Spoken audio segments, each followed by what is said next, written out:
வணக்கம் நண்பர்களே. நாம் இந்த ஆரோக்கியமான பதிவில் தேங்காய் பாலில் நிறைந்துள்ள மருத்துவ நன்மைகளை பற்றி விளக்கமாக பார்க்க போகிறோம்.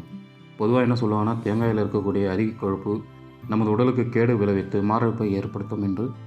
அதனால் தேங்காயும் அது சார்ந்த உணவுப் பொருட்களையும் சாப்பிடக்கூடாதுன்னு அப்படின்னு சொல்லுவாங்க. ஆனால் அது உண்மை கிடையாது. உண்மையிலே தேங்காயில் பல நன்மைகள் கொட்டி கிடக்குங்க. அந்த வகையில் பார்த்திங்கன்னா, தேங்காய் பால் நம்ம எடுத்துக்கொள்ளும் போது அதன் மூலமாக நிறைய நன்மைகள் கிடைக்கும். இப்போ தொடர்ந்து தேங்காய் பால் எடுத்துக்கிட்டிங்கன்னா vitamin C, vitamin E, thiamine, niacin, riboflavin, மேலும் கால்சியம், தாமிரம், இரும்புச்சத்து, மெக்னீசியம், பாஸ்பரஸ், செலினியம், துத்தநாகம், பொட்டாசியம், போதுமான அளவுக்கு கார்போஹைட்ரேட்டுகள் என எல்லாமே நமக்கு கிடைக்கும். தொடர்ந்து தேங்காய் பால் எடுத்துக்கொள்ளும்போது இந்த ஊட்டச்சத்துக்கள் மூலமாக கிடைக்கக்கூடிய மருத்துவ நன்மைகளை பற்றி நாம் விளக்கமாக பார்க்க போகிறோம். அதுக்கு முன்னாடி இந்த வீடியோக்கு மட்டும் ஒரு லைக்கு கொடுத்துட்டு இந்த தகவலை தெரிஞ்சவங்களுக்கும் ஷேர் பண்ணிவிடுங்க. ஏன்னா இது அவங்களுக்கும் பயனுள்ளதாக இருக்கக்கூடிய ஒரு ஆரோக்கியமான பதிவு தான். இது போன்ற அப்டேட்ஸ்களை நீங்கள் தொடர்ந்து பார்க்கறதுக்கு நம்முடைய தமிழ் ஆரோக்கியம் சேனலை மறக்காமல் சப்ஸ்கிரைப் பண்ணி வச்சுக்கிங்க. பக்கத்தில் இருக்கிற பெல் பட்டனை கிளிக் பண்ணி ஆல் என்ற ஆப்ஷனை செட் பண்ணி வச்சுக்கிட்டிங்கன்னா நாங்கள் போடக்கூடிய எல்லா அப்டேட்ஸும் உங்களுக்கு நோட்டிஃபிகேஷன் அடிக்கடி வந்து சேரும்.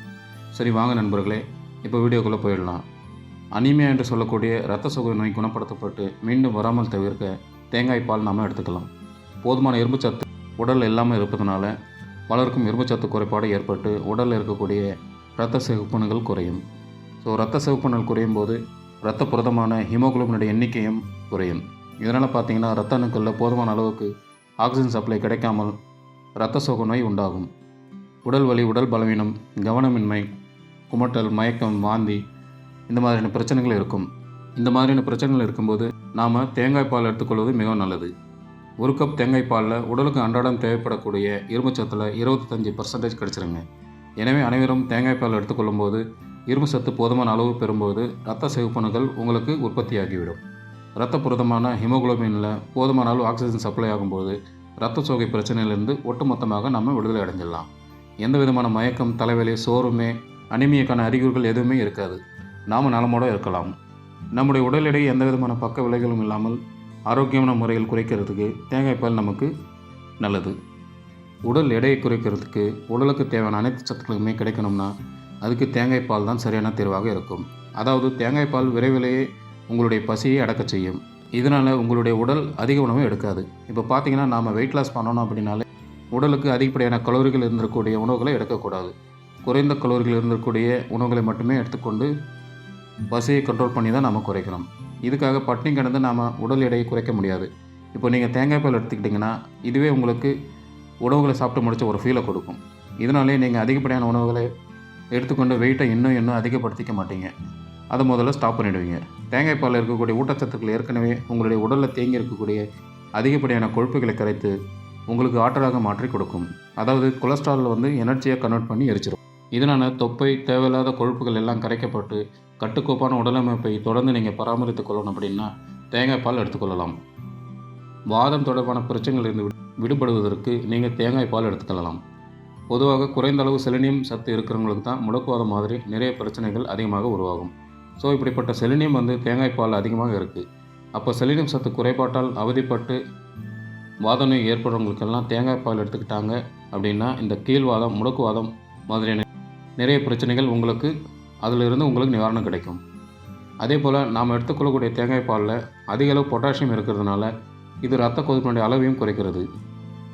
அப்போ தொடர்ந்து பார்த்திங்கன்னா இந்த வாதம் தொடர்பான பிரச்சனைகள் எதுவுமே இல்லாமல் நீங்கள் நலமோடு இருக்கணும்னா தேங்காய் பால் எடுத்துக்கொள்ளலாம்.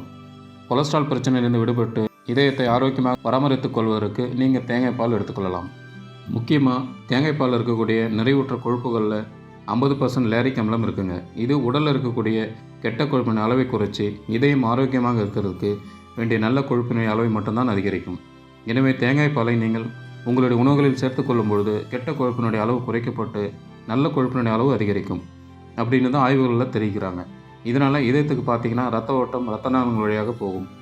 அந்த இரத்த நாளங்களில் கெட்ட கொழுப்புகள் படுந்திருக்கக்கூடிய கெட்ட கொழுப்புகளையும் தேங்காய் பால் அகற்றிவிடும். இதனால் இரத்த நாளங்கள் வழியாக இரத்த ஓட்டம் இதயத்திற்கு சீராக கிடைக்கும்.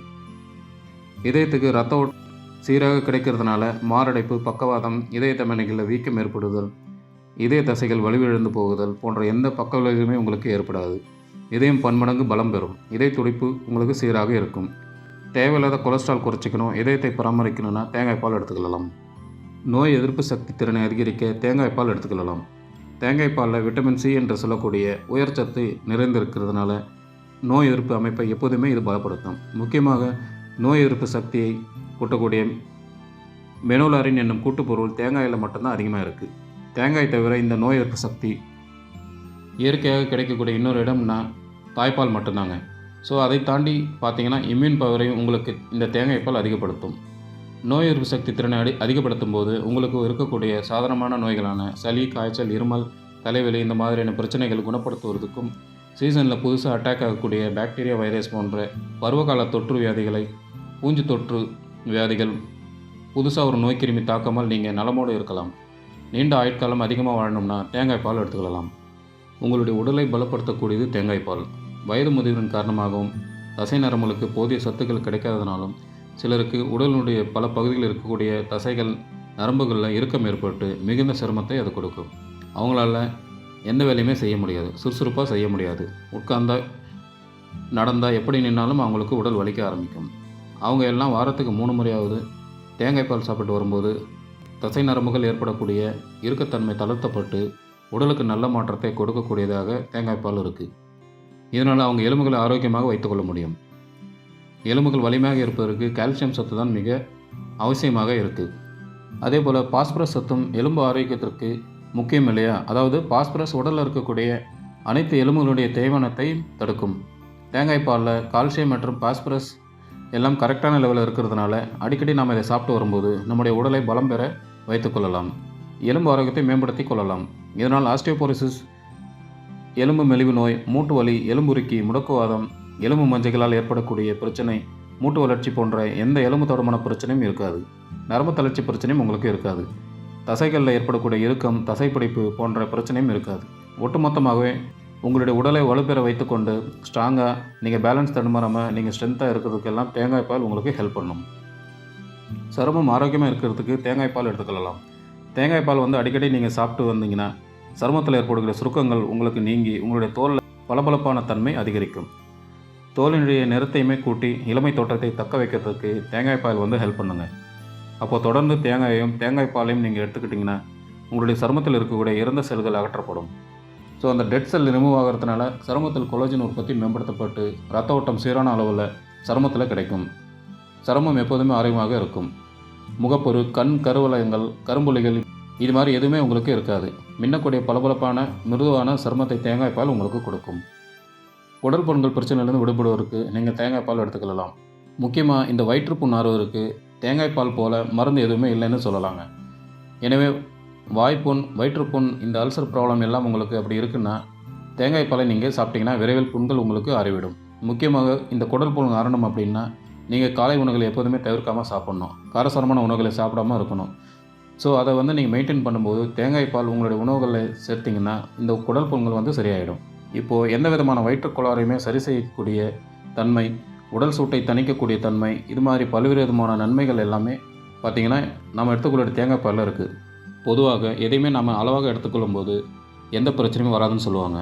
ஸோ அதுக்கு தேங்காய் பாலை கூட நீங்கள் அளவாக எடுத்துக்கோங்க. இதில் இருக்கக்கூடிய குறிப்பிடத்தக்க ஆரோக்கியமான ஊட்டச்சத்துக்களை பெற்று நலமோடு வாழக்கூடிய வாய்ப்பை பெறுங்கள். அடுத்த ஆரோக்கியமான பதிவில் சந்திக்கும் வரை ஆரோக்கியமாக இருங்கள், நலமுடன் இருங்கள். நன்றி, வணக்கம்.